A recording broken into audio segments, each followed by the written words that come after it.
Hello everyone. आज की video में हम 2024 व 2025 के मॉडल पेपर और बोर्ड पेपर के एसरेशन और रीजन वाले जो क्वेश्चन होते हैं तथा उसके साथ साथ केस हिस्ट्री वाले प्रश्नों को हल करेंगे।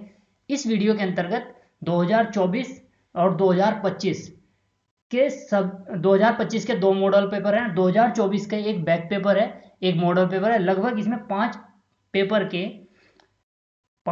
के एसरेशन और रीजन वाले अर्थात 10 ऑब्जेक्टिव और 5 केस स्टडी के क्वेश्चन हैं।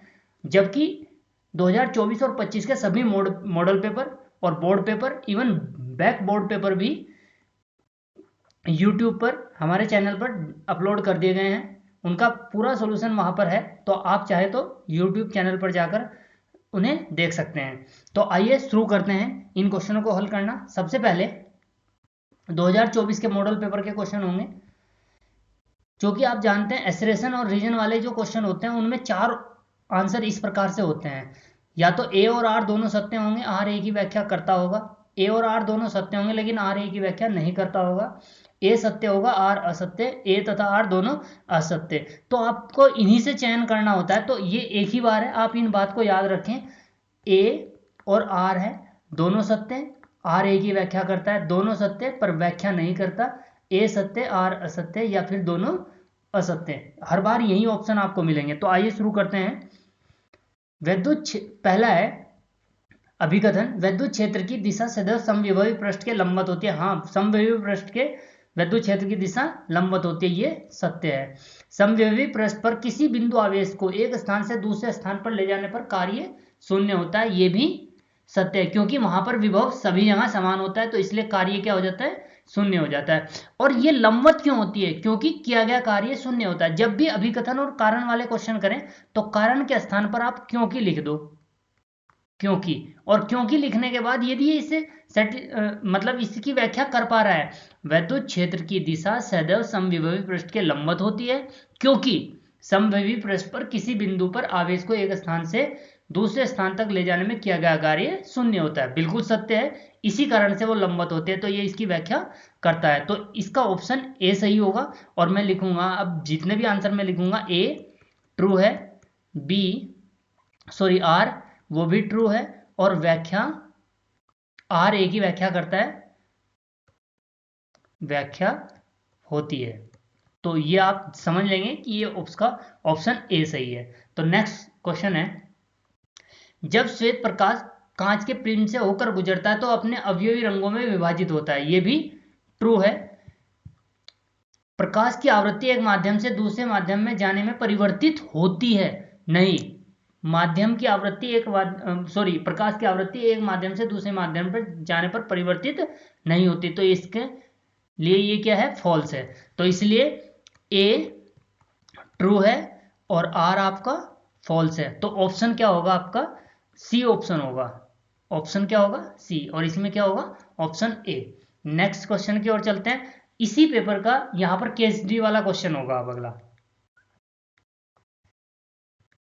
ये आपको एक गैल्वेनोमीटर दिया गया है, जिसका उपयोग परिपथ में प्रवाहित धारा और इसमें लगाए गए लघु विभवांतर का पता लगाने के लिए किया जाता है। यह कई फेरों वाली कुंडली होती है, जबकि स्थिर अक्ष के परितः घूर्णन के लिए स्वतंत्र होती है। यह एक चुंबक के अवतल पृष्ठ वाले ध्रुवों द्वारा एक समान चुंबकीय क्षेत्र में स्थित होती है। जब इसमें धारा प्रवाहित होती है तो इस पर एक बल आघूर्ण कार्य करता है। इससे रिलेटेड हमें आंसर देने हैं। पहला है, चल कुंडली धारामापी का सिद्धांत क्या है। चल कुंडली धारामापी का जो सिद्धांत है कि जो इसमें बहने वाली धारा है वो इसमें विक्षेप के अनुक्रमानुपाती होती है, अर्थात जो इसका विक्षेप होता है फाई, मैं यहां पे लिख देता हूं, फाई वो प्रोपोर्शनल होता है ई के, और फॉर्मूला होता है एन ए बी अपॉन में के इंटू आई। ये धारा, यानी कि जो धारा है वो अनुक्रमानुपाती है विक्षेप के, यही इसका सिद्धांत है। यहां पर के जो है ऐंठन नियतांक है किसी भी कमानी का, ए और बी क्या है, ए उस कुंडली का क्षेत्रफल है और बी चुंबकीय क्षेत्र और एन फेरों की संख्या है। तो इसका सिद्धांत हम लिख देते हैं, चल कुंडली धारामापी में प्रवाहित होने वाली धारा, विद्युत धारा तार में उत्पन्न ऐंठन या कुंडली के विक्षेप के अनुक्रमानुपाती होती है, यही इस कुंडली का सिद्धांत है। एक नंबर में था। नेक्स्ट है, यदि चुंबकीय क्षेत्र त्रिज्य है तो कुंडली के चुंबकीय आघूर्ण और चुंबकीय क्षेत्र के बीच कोण कितना होगा, ये कोण होगा 90 डिग्री। ये लिखा है 90 डिग्री। और तीसरा पूछा, यदि चल कुंडली धरामापी में प्रयुक्त आयताकार कुंडली को वृत्ताकार बना दिया जाए तो समान क्षेत्रफल के लिए कुंडली पर लगने वाला अधिकतम बल आघूर्ण पर क्या प्रभाव पड़ेगा। अधिकतम बल आघूर्ण जो होगा वो समान रहेगा क्योंकि चुंबकीय क्षेत्र त्रिज्य रहेगा। तो ये इस प्रकार से आपके 3 आंसर थे। अब 2024 के फिजिक्स बोर्ड पेपर को हम सॉल्व करेंगे। यहाँ पर इसमें है पहला अभिकथन वाला क्वेश्चन, नाभिकीय बंधन बल नाभिक के भीतर प्रोटोनों के बीच लगने वाले प्रतिकर्षण बल पर अध्यापित करता है, मतलब डोमिनेट करता है, नाभिकीय बल अधिक होता है, ऐसा कुछ कह रहा है। और कारण है नाभिकीय बल कूलाम बलों की तुलना में अधिक प्रबल होते हैं, ये भी सत्य है। तो इसलिए ये ट्रू है और ये भी ट्रू है। और इसमें कहा है नाभिकीय बंधन बल अध्यापित करता है, तो इसका मतलब है कि क्योंकि नाभिकीय बल कूलाम बलों की तुलना में अधिक प्रबल होता है, यानी कि इसकी व्याख्या भी करता है। तो ए ट्रू है और आर भी ट्रू है और व्याख्या भी होती है, तो इसका मतलब आपका ए ऑप्शन सही होगा। नेक्स्ट है, चालकों का प्रतिरोध अर्धचालकों से कम होता है। चालकों का प्रतिरोध, ये भी सत्य है, चालकों का प्रतिरोध अर्धचालकों से कम होता है। दूसरा है, कारण चालकों में चालन बैंड तथा संयोजी बैंड के बीच ऊर्जा अंतराल 3 इलेक्ट्रॉन वोल्ट होता है। नहीं, चालकों में जो ऊर्जा अंतराल होता है वह 0 होता है। कितना होता है? 0 इलेक्ट्रॉन वोल्ट लगभग।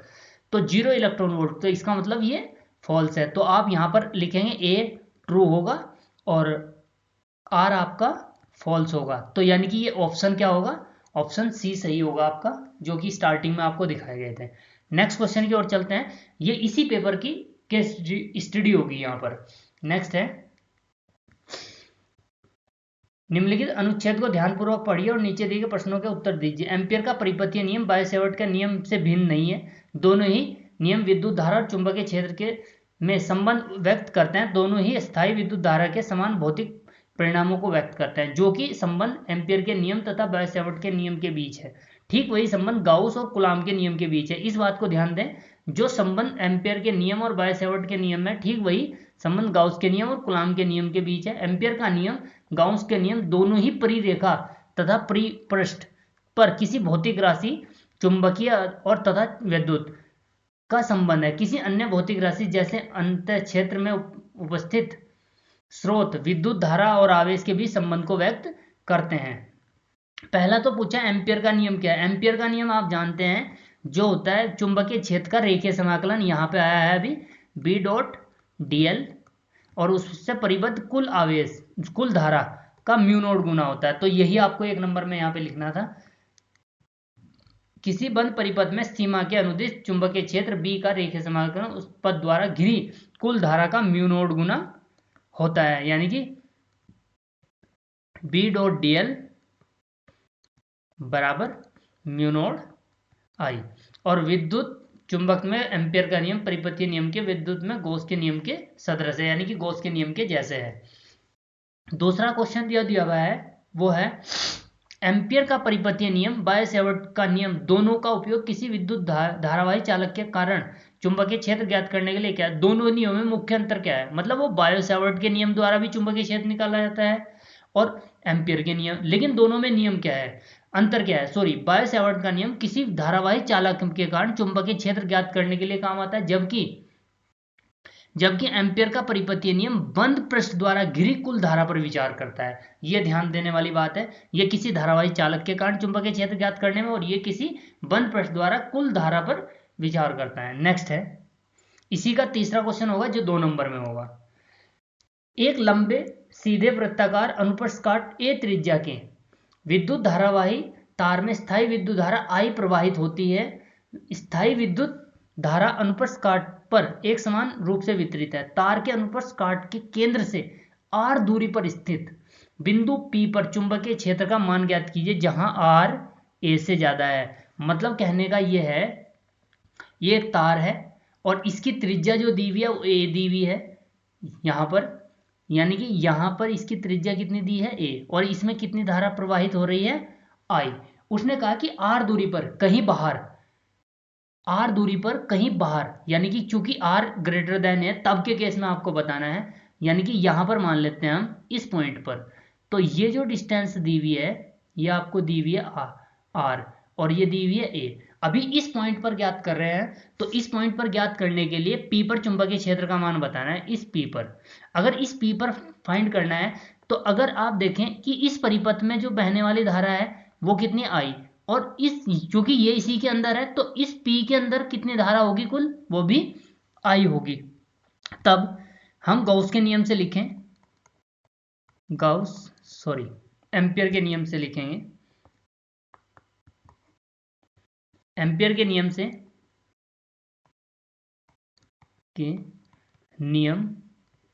से यानी कि बी का रेखीय समाकलन, बी तो चुंबकीय क्षेत्र है, और रेखीय समाकलन यानी कि डीएल इसका यानी कि 2 पाई आर, क्योंकि हम इस पृष्ठ से घिरे पृष्ठ से निकाल रहे हैं, तो 2 pi R is equal to mu nought, चूंकि इसके अंदर कितनी धारा है वो है आई।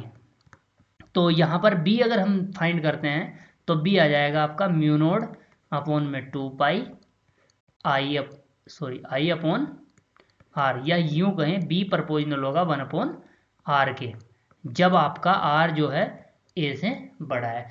अगर इसी क्वेश्चन को हम इस प्रकार सॉल्व यहीं पे बदल देता है, यदि आर छोटा है ए से, यानी कि इसके अंदर की बात कर रहा है, पूछा नहीं है मैं बता दे रहा हूं, अगर इसके अंदर की कहीं यहां की बात करता है इसके अंदर, तो इसके अंदर की धारा कितनी हो, पहले इससे पूरी धारा देख लें, क्योंकि टोटल धारा कितनी है आई, और आई को मैं चूंकि इसमें टोटल धारा है आपकी ये पूरा है 2 पाई आर 2 पाई ए इसे मैं डिवाइड करूं एक यूनिट में निकाल लें, 2 पाई ए, ये होगा आपका 2 पाई ए। नेक्स्ट अगर ये 2 पाई क्षेत्रफल है,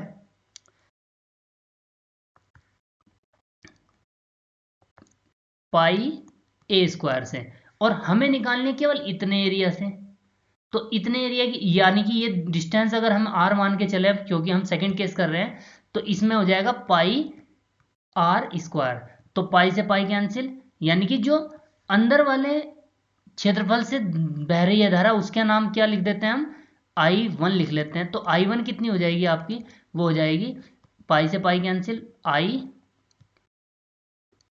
आर अपॉन ए का होल स्क्वायर, ऐसा लिख सकते हैं। तो अब अगर मैं इसमें गॉस का नियम लगाऊं, B 2 pi R equal to mu naught, यहां पर आएगा I1, क्योंकि अब हमने I1 निकाल लिया यहां पर, और B 2 pi R is equal to mu naught, I1 का वैल्यू है I R square upon A square, एक आर से एक आर कैंसिल होगा, तो यहां पर जो बी बचेगा वो बचेगा म्यू नोड अपॉन में 2 पाई ए स्क्वायर, और यहां बचेगा आई आर, ये बचेगा। और यहां आप देख पा रहे हैं जो बी है वो बी प्रोपोर्शनल है आर के, इसका मतलब ये हुआ अगर हम ग्राफ बनाएं, अगर हम यहाँ पर ए लें इस डायरेक्शन में आर डिस्टेंस लें तो ए है, तो ए तक, तो जब हम ए तक की बात कर रहे हैं जब तक उसके अंदर है तो प्रोपोर्शनल है आर के, तो यानी कि एक सीधी रेखा प्राप्त होगा यहाँ तक, ए तक, ये डिस्टेंस ए है, और जब ये ए से ज़्यादा होगी यानी कि ये आर इज लेस देन ए और आर इज ग्रेटर देन ए के लिए ये क्या हो जाएगा, कुछ इस तरह से चलेगा, क्योंकि यहां पर इनवर्सली प्रोपोर्शनल है आर के। तो ये जो बाद का पार्ट था ये वाला, ये मैंने केवल आपको अंतर कराने के लिए बताया है, ये पूरा क्वेश्चन है वैसे ये, तो फिलहाल आपको ये पूछा गया था। नेक्स्ट क्वेश्चन की ओर चलते हैं। ये 2024 का बैक पेपर है। स्थिर व्यतिकरण पैटर्न के समय के साथ उच्चिष्ट तथा निम्निष्ट की स्थितियां नहीं बदलती हैं, बिल्कुल सत्य है। और स्थायी व्यतिकरण के लिए दोनों तरंग स्रोतों से निकलने वाली तरंगों के मध्य कलांतर स्थिर रहना चाहिए, ये भी सत्य है। अब ये देखना है इसकी व्याख्या, तो आप इसे क्योंकि लगाकर पढ़े कि यहां पर क्योंकि स्थिर व्यतिकरण पैटर्न के समय उच्चिष्ट निम्निष्ट की स्थितियां नहीं बदलती हैं, क्योंकि स्थायी व्यतिकरण के लिए जो कलांतर होता है वो स्थिर रहता है, बिल्कुल सत्य है। तो यानी कि ए ट्रू है और आर भी ट्रू है और व्याख्या भी करता है, व्याख्या, यानी कि ऑप्शन ए सही होगा। नेक्स्ट है, जल के अणु H2O में बाह्य विद्युत क्षेत्र की अनुपस्थिति में स्थायी वैद्युत द्विध्रुव आघूर्ण होता है। बिल्कुल सत्य है कि जब H2O के बाह्य वैद्युत क्षेत्र की अनुपस्थिति होती है तो उसमें वैद्युत द्विध्रुव आघूर्ण तब भी होता है, क्योंकि कुछ कारण है, कुछ अणुओं में धनावेश तथा ऋणावेश केंद्र संपाती नहीं होते। जल में बाह्य विद्युत क्षेत्र की अनुपस्थिति में स्थायी वैद्युत द्विध्रुव आघूर्ण होता है, क्योंकि कुछ अणुओं की धनावेश तथा ऋणावेश के केंद्र संपाती होते हैं, अर्थात दोनों ही सत्य हैं, यानी कि ए भी ट्रू है और आर भी ट्रू है और व्याख्या भी हो रही है। तो इसका मतलब ये भी ऑप्शन ए ही सही होगा। ये थे इसके। अब इसकी केस स्टडी होगी। नेक्स्ट क्वेश्चन की ओर चलते हैं। फिर लिखा हुआ है, ट्रांसफार्मर के अनन्य प्रेरण के सिद्धांत पर कार्य करने वाला एक साधन है जो प्रत्यावर्ती धारा में विभव को परिवर्तित करने के काम आता है। इसमें नर्म लोहे की पत्तियों के ऊपर एक रखकर बनाया गया आयताकार या गोलाकार पटलित क्रोड होता है। इस क्रोड में तांबे के तार की अलग अलग दो कुंडलियां लपेटी जाती हैं। इन कुंडलियों में से एक में तांबे के मोटे तार के फेरे जबकि दूसरी में तांबे के पतले तार के फेरे होते हैं। ट्रांसफार्मर की विद्युत ऊर्जा चुंबकीय ऊर्जा तथा चुंबकीय ऊर्जा का विद्युत ऊर्जा में रूपांतरण होता है। तो पहले तो इसने पूछा है ट्रांसफार्मर के प्रकार बताइए, क्योंकि इसने कहा इन कुंडलियों में एक में तांबे के मोटे तार के जबकि दूसरे में तांबे के पतले तार के, अर्थात इस आधार पर ट्रांसफार्मर दो प्रकार के होते हैं। यहीं पे लिख देता हूं आंसर इसका। फर्स्ट ट्रांसफार्मर होता है आपका अपचाई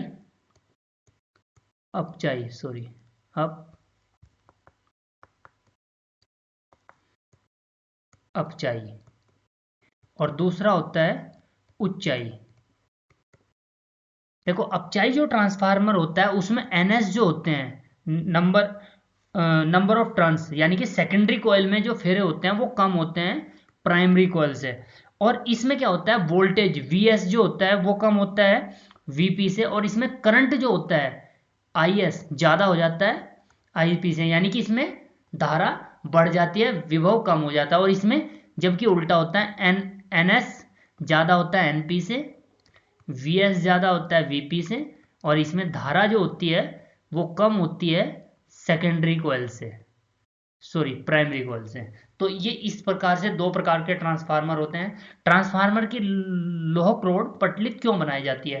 ट्रांसफार्मर की लौह क्रोड पतलित इसलिए बनाई जाती है कि भंवर धाराएं कम हो, और भंवर धाराओं के कम होने से उसमें क्या होगा, विद्युत ऊर्जा का क्षय कम होगा, यानी कि विद्युत ऊर्जा का लॉस कम होगा। तो यहां पर ये लिखा हुआ है प्रभाव को कम किया जाता है, क्रोड के पटलित होने से उसका प्रतिरोध बहुत अधिक हो जाता है, अतः भंवर धाराओं की प्रबलता बहुत कम हो जाती है। इस प्रकार विद्युत ऊर्जा का उसमें ऊर्जा में अपव्यय नहीं होता, यानी कि विद्युत ऊर्जा के क्षय को रोकने के लिए ही हम क्या करते हैं, लौह क्रोड पतलित बनाते हैं। नेक्स्ट है अनोन्य प्रेरण किसे कहते हैं? अनोन्य प्रेरण में क्या होता है, जब किसी कुंडली या परिपथ से गुजरने वाली धारा बदलती है, यानी कि अगर एक कुंडली में धारा के मान में परिवर्तन किया जाए, बढ़ाया जाए या कम किया जाए, तो निकटवर्ती कुंडली में भी चुंबकीय फ्लक्स में परिवर्तन हो जाता है। क्या हो जाता है, चुंबकीय फ्लक्स बदल जाता है। इसलिए निकटवर्ती कुंडली में एक विद्युत वाहक बल यानी कि EMF प्रेरित होता है। इस घटना को हम अनोन्य प्रेरण कहते हैं। और अनोन्य प्रेरण, क्योंकि यहाँ पर अनोन्य प्रेरण किसे कहते हैं यही पूछा गया, साथ में पूछा अनोन्य प्रेरण गुणांक का मात्रक लिखिए। अनोन्य प्रेरण गुणांक क्या है, यदि एक कुंडली है जिसमें पहली कुंडली है उसमें धारा I मान में परिवर्तन होता है, तो I के मान में परिवर्तन होता है, जो फ्लक्स परिवर्तन होता है दूसरी कुंडली में होता है N2 या इसे ऐसे लिखें N2 बराबर M I1, ये पहली कुंडली में धारा, तो M को बोलते हैं अनोन्य प्रेरण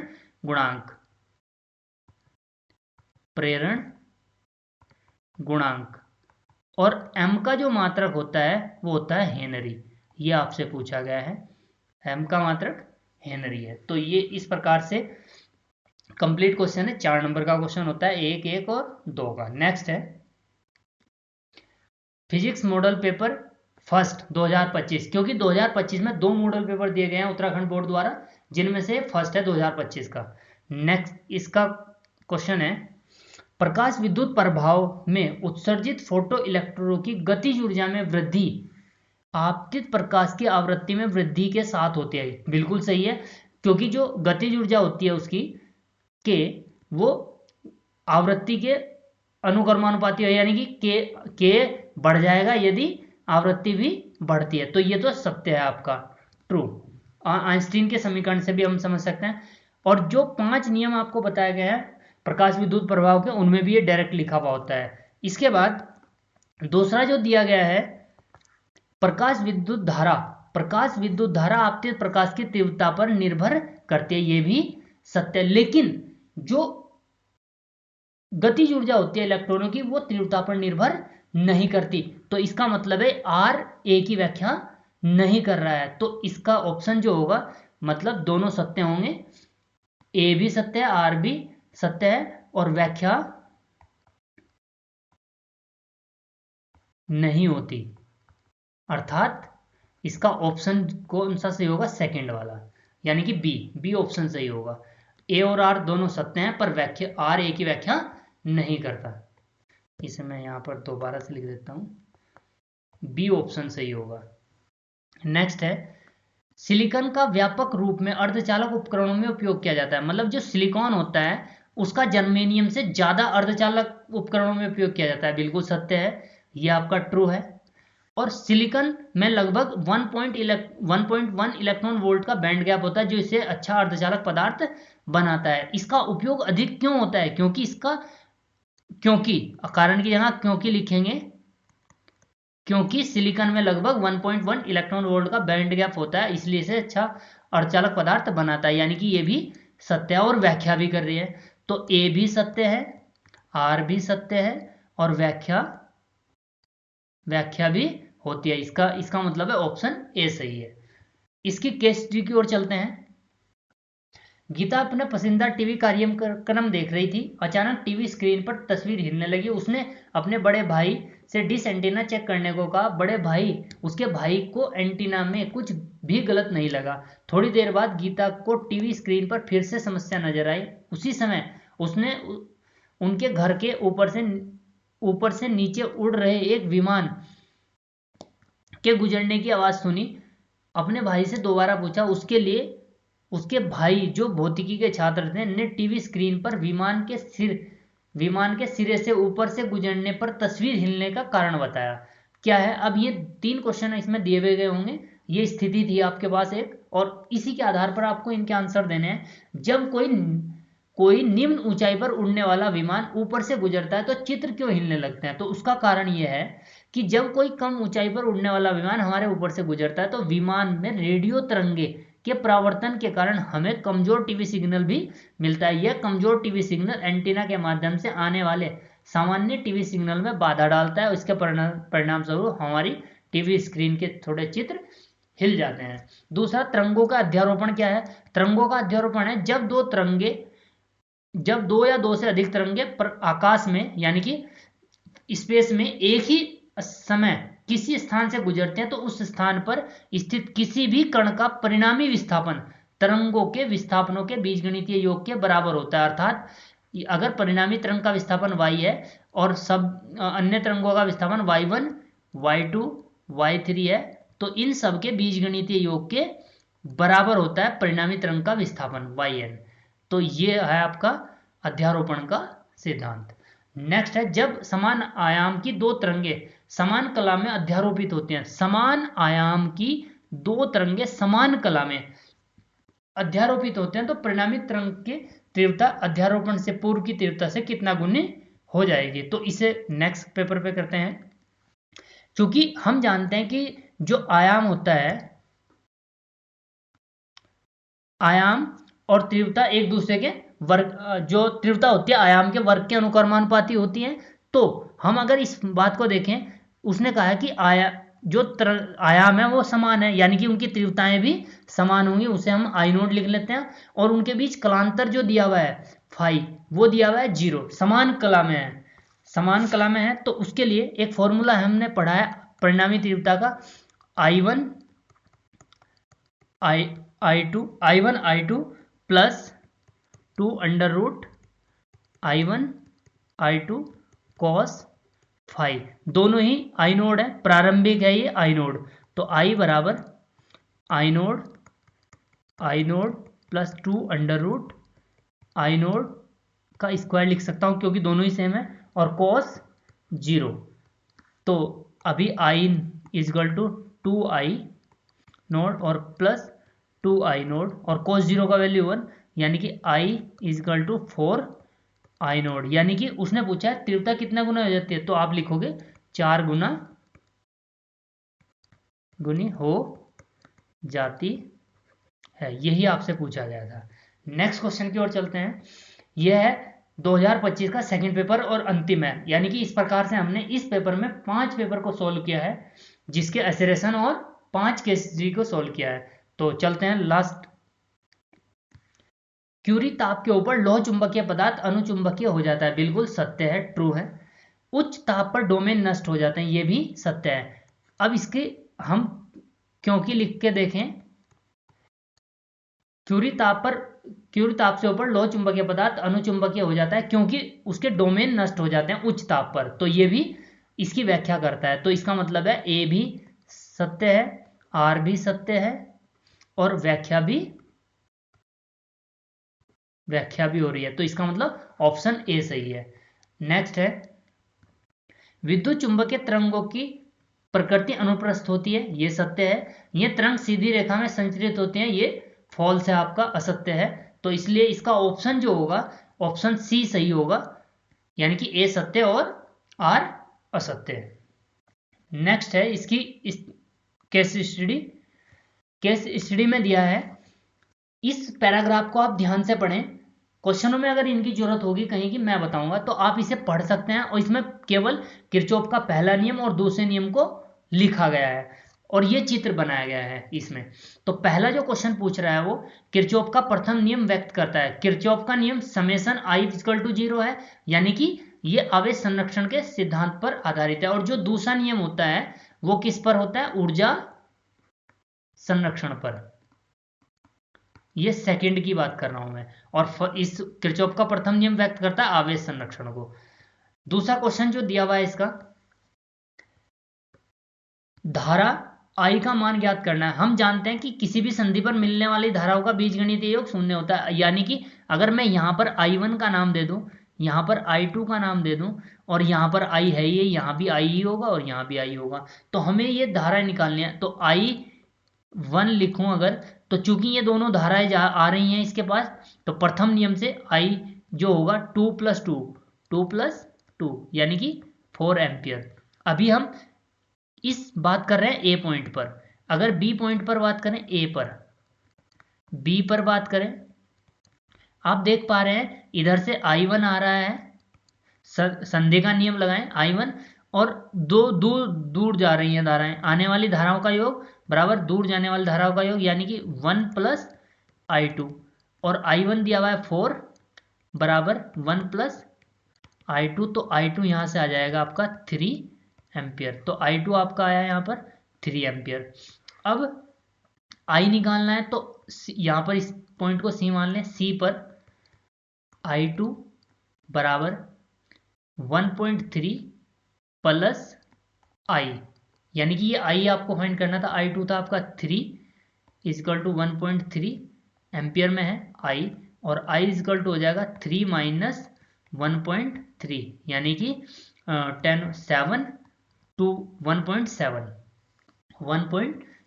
I कितना आ जाएगा 1.7 एम्पियर। ये आपको I फाइंड करना था। जितनी भी संधि थी सभी पर हमने प्रथम नियम लगाया। जो द्वितीय नियम है वो है समेशन IR बराबर समेशन E। तो इस नियम के आधार पर नेक्स्ट जो क्वेश्चन दिया हुआ है वो देखते हैं। किरचॉफ के नियम की सहायता से व्हीटस्टोन सेतु की संतुलन की अवस्था के लिए आवश्यक प्रतिबंध बनाइए। तो इसके लिए मैं चित्र एनसीईआरटी का बनाया है। इसके लिए जो संतुलन की अवस्था क्या होती है, संतुलन की अवस्था में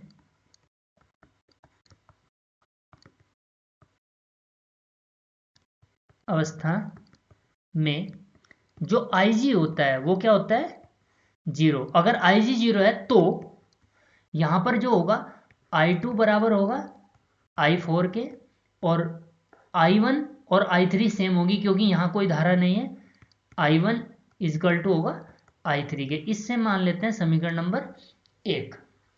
नेक्स्ट, अब हम इसमें संतुलन की अवस्था हमें बतानी है, तो पहले हम लिखते हैं बंद पास ए बी डी ए में। ए बी डी ए में अगर हम लिखते हैं तो इसमें इस प्रकार से लिखेंगे, अगर हम ऐसे चल रहे हैं तो I1 नेगेटिव आएगा, अगर हम इस प्रकार से चल रहे हैं तो माइनस के I1, यानी कि I into R summation I R बराबर समेसन ई से, और यहां पर कोई बैटरी नहीं लगे, समेसन आई आर बराबर 0 होगा, तो आई आर कितना होगा -I1।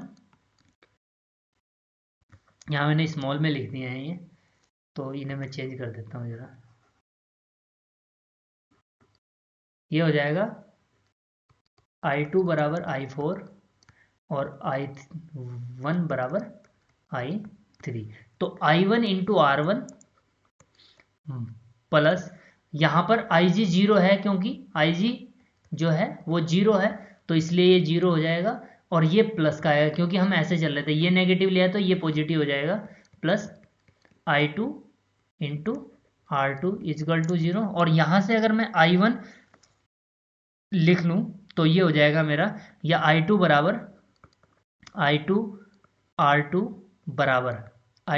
बराबर हो जाएगा I1 R1, equation number 2। Next, बंद पास बी सी डी बी में अगर मैं इसमें लिखता हूं तो इसमें अगर मैं I4 को ऐसे लिखता हूं तो I4 प्लस होगा और I3 मेरा माइनस होगा, तो ये हो जाएगा I4 into R4 minus I3 into R3 is equal to 0, क्योंकि इसमें भी कोई बैटरी नहीं लगी है, तो इसे मैं लिख सकता हूं यहां पर I4 R4 बराबर I3 R3, और समीकरण 1 से अगर मैं वैल्यू रख दूं I4 की जगह पर I2, तो ये हो जाएगा I2 R4 बराबर, ये होगा I1 R3, इक्वेशन नंबर 3। समीकरण 2 बटे समीकरण 1, दोनों को डिवाइड कर दें तो ये आ जाएगा I2, मैं कहीं पर स्मॉल लिख दे रहा हूं तो आप इसे समझ सकते हैं, ये कैपिटल ही है सब जगह,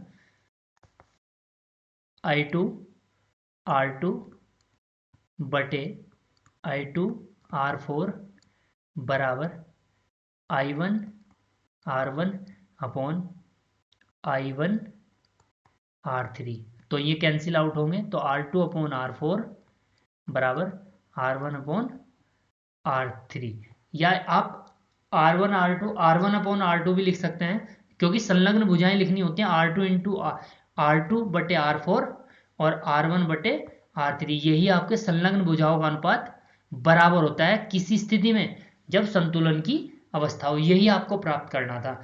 इसमें अज्ञात प्रतिरोध हम ज्ञात करते हैं, ये 3 R2 R1 और R3 हमें पता होता है, तो R4 जो है अज्ञात है, वो हम ज्ञात कर सकते हैं, तो ये इसमें आपको केवल इसका संतुलन की अवस्था के लिए जो प्रतिबंध था वो प्राप्त करना था। यहाँ पर ये NCERT का ही मैंने चित्र लेने के बाद इसे सॉल्व किया है। तो इस वीडियो में हमने 5 पेपर के एसेरेशन और रीजन वाले क्वेश्चन सॉल्व किए हैं, और साथ ही उनकी 5 केस स्टडियाँ सॉल्व की हैं। आप इन वीडियो को देख कर इन्हें समझ सकते हैं, और चैनल पर इससे पहले इन सभी पेपर को 5 पेपर पूरे सॉल्व कर दिए गए हैं, तो आप उन्हें चैनल पर जाकर देख सकते हैं। मिलते हैं नेक्स्ट वीडियो में, तब तक के लिए धन्यवाद।